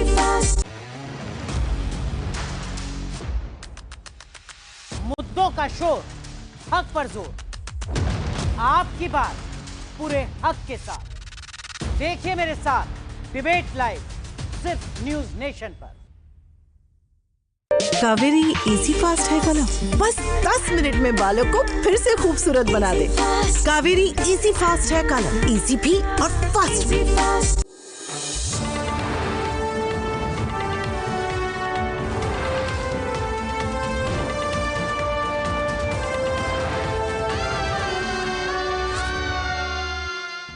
कावेरी इजी फास्ट है कलम, बस 10 मिनट में बालों को फिर से खूबसूरत बना दे।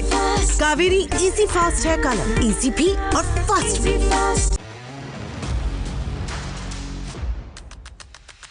मुद्दों का शोर, हक पर जोर, आपकी बात पूरे हक के साथ। देखिए मेरे साथ डिबेट लाइव सिर्फ न्यूज नेशन पर। कावेरी इजी फास्ट है कलम, बस 10 मिनट में बालों को फिर से खूबसूरत बना दे। कावेरी इजी फास्ट है कलम, इजी भी और फास्ट भी।